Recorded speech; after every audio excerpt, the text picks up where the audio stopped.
Size bir sualımız var. Heç olubmu ki, gecə yatağa girirsiniz, beyniniz yorğundur, bədəniniz də yorğundur, amma yuxu sizdən qaçır? Və ya bəlkə günün ortasında ayağınıza, baldırınıza sanki heç yerdən gələn kəskin bir qıcolma girir? Əgər bu ssenarilər sizə tanış gəlirsə, bugün sizin təqdim etdiyiniz mənbələri araşdırarkən qarşımıza çıxan məlumatlar sizi çox təəccübləndirə bilər. Çünki görünən odur ki, bütün bu problemlərin kökü çox vaxt göz ardı etdiyimiz tək bir mineralda gizlənə bilər. Bəli, söhbət maqneziumdan gedir.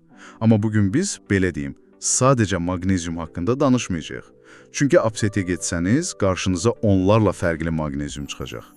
Oksid, sitrat, malat, bu biraz çaşdırıcı ola bilər həqiqətən. Sizin göndərdiyiniz materialların əsas mövzusu isə bütün bu formalar arasında xüsusi bir yer tutan, demək olar ki, bir ulduz kimi parlayan maqnezium glisinatdır. Biz də bugün məhz bu formanın niyə bu qədər fərqli olduğunu və haqqında deyilən möcüzəvi iddiaların altının nə qədər dolu olduğunu anlamağa çalışacağıq.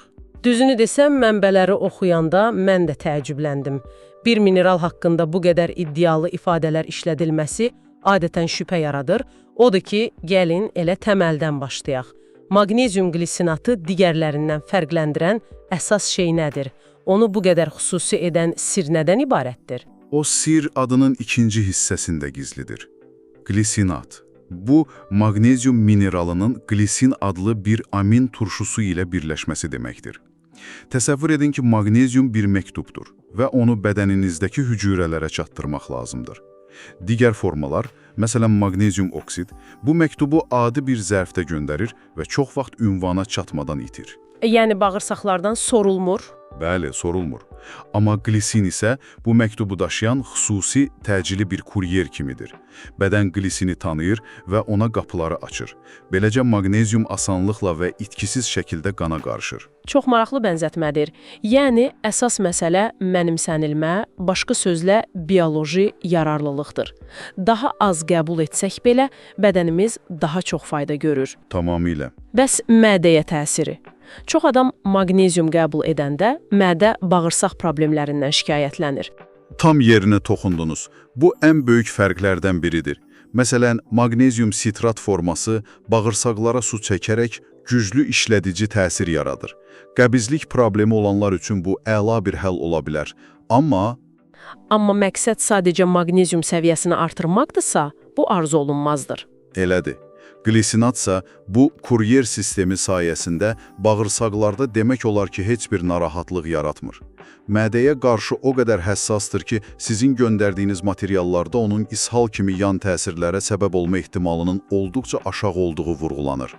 Bu xüsusilə həssas mədəsi olan insanlar üçün vacib məlumatdır. Ancaq məni ən çox heyrətləndirən başqa bir detal oldu. Mənbələrdə deyilir ki, onun mənimsənilməsi mədə turşuluğundan asılı deyil. Bu nə deməkdir və niyə bu qədər əhəmiyyətlidir? Bu, həqiqətən də inqilabi bir xüsusiyyətdir. Baxın, bir çox mineralın, məsələn, kalsiumun sorulması üçün güclü mədə turşusuna ehtiyac var. Ona görə də onları yeməklə birlikdə qəbul etmək tövsiyə olunur.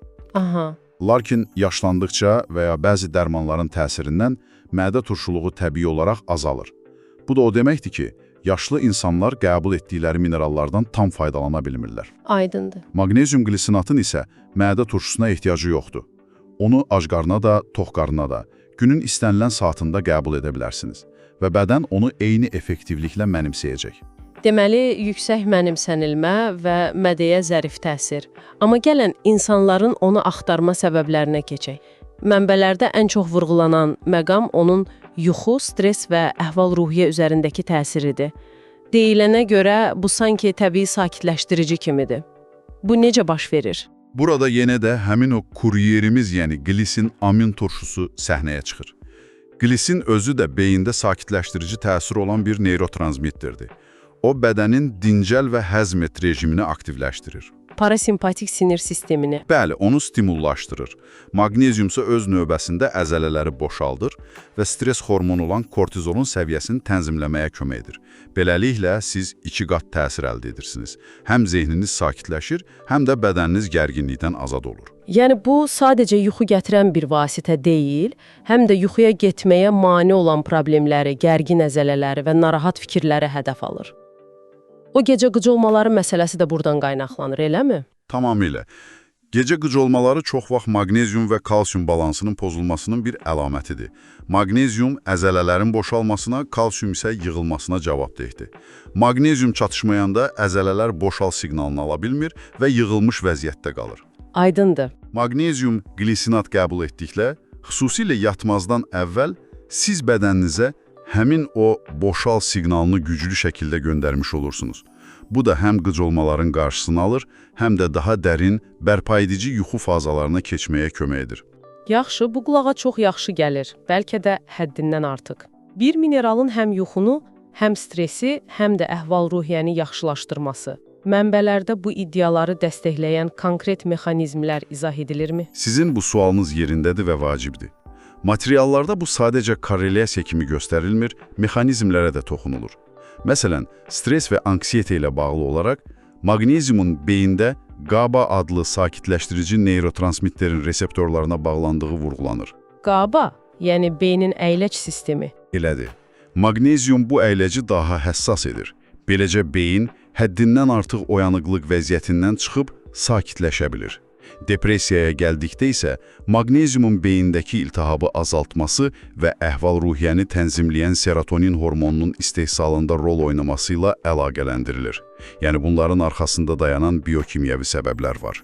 Yuxu və stresi tənzimləməsi artıq aydındır. Bəs bu sakitləşdirici təsir bədənin digər sistemlərinə də yayılırmı? Məsələn, mənbələrinizdə qan təzyiqi kimi fiziki göstəricilərə təsirindən bəhs edilirmi? Çünki gərginlik təkcə beyində olmur, damarlarımızda da özünü göstərir. Əla bir keçid etdiniz. Bəli, bu sakitləşdirici təsir bütün bədənə, xüsusilə də ürək-damar sisteminə yayılır. Sizin göndərdiyiniz araşdırmada maqnezium glisinatın damar genişləndirici, yəni vazodilatar təsiri olduğu qeyd edilir. Bu nə deməkdir? Maqnezium qan damarlarının divarlarındakı hamar əzələləri boşaldır. Bu əzələlər boşaldıqda damarlar genişlənir. Və qan daha rahat axmağa başlayır.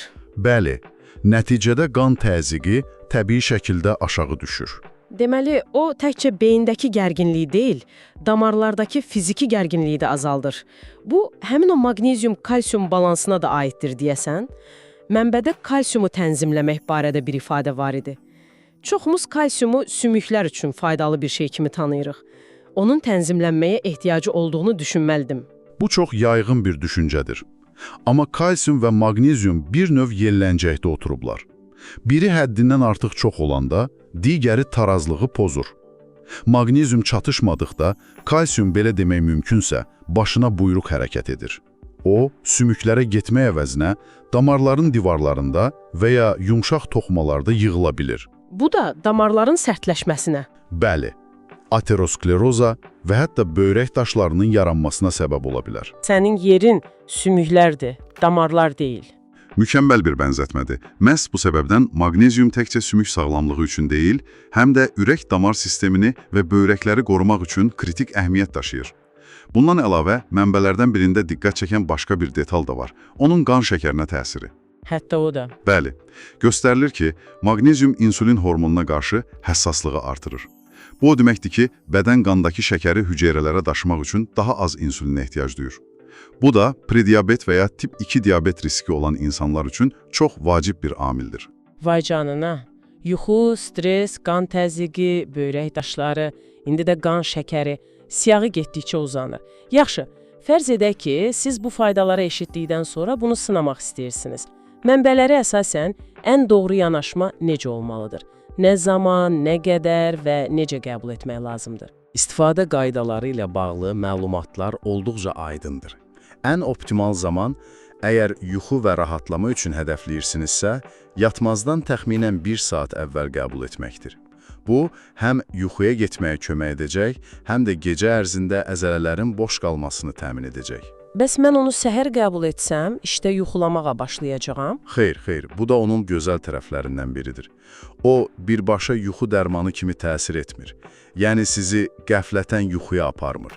Sadəcə sinir sistemini sakitləşdirir və ümumi bir rahatlıq hissi yaradır. Deməli, gün ərzində də olar. Bəli, gün ərzində ümumi gərginliyi azaltmaq üçün səhər və ya günortada qəbul edilə bilər və bu sizin fəaliyyətinizə mane olmaz.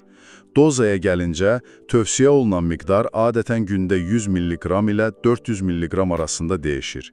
Bu, sizin fərdi ehtiyacınızdan və simptomlarınızın şiddətindən asılıdır. Yəni yüngül yuxu problemi üçün 100-200, amma ciddi qıcolmalar üçün 400 mg-a qədər. Tamamilə doğrudur. Mənbələrdən birində D3 və B6 vitaminləri ilə birlikdə qəbul edilməsinin effektivliyi artırdığı qeyd olunurdu. Bunun xüsusi bir səbəbi var. Bəli. Bu iki vitamin maqneziumun hüceyrələr tərəfindən mənimsənilməsinə və istifadəsinə kömək edən kofaktorlardır. Onlar bir növ maqneziumun köməkçiləridir. Buna görə də bəzi yüksək keyfiyyətli məhsulların tərkibində bu vitaminləri də görə bilərsiniz. Aha. Həmçinin kiçik bir texniki detalı da aydınlaşdıraq, bəzən insanlar glisinat ilə bisglisinat arasında fərq olub-olmadığını soruşur. Sizin mənbələrinizdə də qeyd edildiyi kimi heç bir fərq yoxdur. Hər ikisi də eyni şeydir. Yaxşı. Bəs beyin funksiyaları, yaddaş və ya öyrənmə qabiliyyəti üçün xüsusi olaraq bir maqnezium forması axtarırsınızsa, glisinat yenə də ən yaxşı seçimdirmi? Bu halda materiallarda başqa bir formanın adı çəkilir. Maqnezium L-trionat. Bu, nisbətən yeni və daha bahalı bir formadır. Lakin onun unikal xüsusiyyəti qan-beyin bariyerini daha asanlıqla keçə bilməsidir. Yəni birbaşa beyin hüceyrələrinə daha effektiv şəkildə çatır. Düzdür. Ona görə də idrak fonksiyonlarını, yaddaşı və öyrənməni dəstəkləmək üçün L-trionat formasının daha üstün olduğu düşünülür. Glisinat isə daha çox bədənin ümumi rahatlaması, yuxu və əzələ fonksiyonu üçün idealdır. Hər şeyin olduğu kimi, bunun da hər hansı bir mənfi tərəfi, yan təsiri varmı? Nələrə diqqət etmək lazımdır? Ümumiyyətlə, maqnezium glisinat ən təhlükəsiz formalardan biri hesab olunur. Mənbələrdə yalnız iki potensial məqam vurğulanır. Birincisi, uzun müddət yüksək dozada qəbul edildikdə qan təzyiqini bir qədər aşağı sala bilər. Əgər təzyiqiniz onsuz da aşağıdırsa, buna diqqət etmək lazımdır. Bəli, yüksək təzyiqi olanlar üçün isə bu, əslində arzu olunan bir təsirdir. İkincisi, o da bəzi dərmanlarla, xüsusilə antibiotiklər və ya osteoporoz dərmanları ilə qarşılıqlı təsirə girə bilər.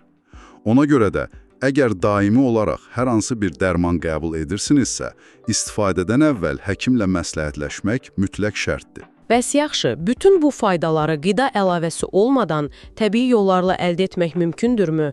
Maqnezium hansı qidalarda boldur? Əlbəttə mümkündür və bu, hər zaman ilk seçim olmalıdır. Maqneziumun təbiətdəki ən zəngin mənbəyi xlorofildir. Xlorofil bitkilərə yaşıl rəng verən pigmentdir. Gözləyin bir dəqiqə, yəni bitkilərə o canlı yaşıl rəngi verən molekulun tam mərkəzində dayanan şey mənim əzələlərimdəki qıcılmanı aradan qaldıra biləcək mineraldır? Bu, heç ağlıma gəlməyən bir əlaqədir. Sanki təbiətin kodu kimi səslənir. Tam olaraq elədir. Xlorofil molekulunun quruluşu bizim qanımızdakı hemoqlobin molekuluna heyrətamiz dərəcədə bənzəyir. Yeganə fərq odur ki, hemoqlobinin mərkəzində qana qırmızı rəng verən dəmir atomu dayanır, xlorofilin mərkəzində isə maqnezium. Fantastikdir. Bu səbəbdən qayda çox sadədir. Bir tərəvəz nə qədər tünd yaşıldırsa, tərkibində o qədər çox maqnezium var. İspanaq, kələm, cəfəri. Tünd yarpaqlı göyərtilər. Bəli, onlar əsl maqnezium anbarıdır. Nə qədər yemək lazımdır ki, gündəlik ehtiyacımızı ödəyək? Mənbələrə görə kişilər üçün tövsiyə olunan gündəlik doza təxminən 420 mg, qadınlar üçün isə 320 mg-dır. Bunu qarşılamaq üçün gündə təxminən 3 böyük kasa tünd yaşıl salat və ya bişmiş göyərti yemək lazımdır. Digər yaxşı mənbələrə balıq, avokado, qoz fındıq növləri, xüsusilə badam və keşyu, bir də balqabaq tumları daxildir. Beləliklə, bugün araşdırdığımız materiallardan belə bir nəticə çıxarmaq olar ki, maqnezium glisinat sadəcə bir mineral əlavəsi deyil. O, yüksək mənimsənilməsi, mədəyə zərif təsiri və yuxudan stressə, qan təzyiqindən qan şəkərinə qədər geniş təsir spektri ilə bədənin bir çox sisteminə dəstək olan çox şaxəli bir vasitə kimi görünür. Bəli, və burada vacib bir məqamı da unutmayaq. Standart qan testləri çox vaxt bədəndəki maqnezium çatışmazlığını dəqiq göstərmir. Necə yəni? Çünki bədənimizdəki maqneziumun yalnız 1%-i qanda dövr edir. Qalan 99%-i isə sümüklərin, əzələlərin və digər hüceyrələrin içindədir. Bədən qandakı səviyyəni sabit saxlamaq üçün lazım gəldikdə bu ehtiyatlardan oğurluyur. Ona görə də qan analiziniz normal çıxsa belə, hüceyrə səviyyəsində ciddi bir çatışmazlıq yaşaya bilərsiniz. Düzdür. Simptomlara qulaq asmaq çox vaxt daha doğru bir göstəricidir. Bu həqiqətən də vacib bir xəbərdarlıqdır və bugün müzakirə etdiklərimizdən sonra düşünməyə dəyər bir sual ortaya çıxır. Görəsən, müasir həyatın gətirdiyi stres, yuxusuzluq və narahatlıq kimi problemlərin nə qədəri əslində mürəkkəb psixoloji səbəblərdən deyil, bədənimizdəki bu qədər təməl və sadə bir mineralın çatışmazlığından qaynaqlanır.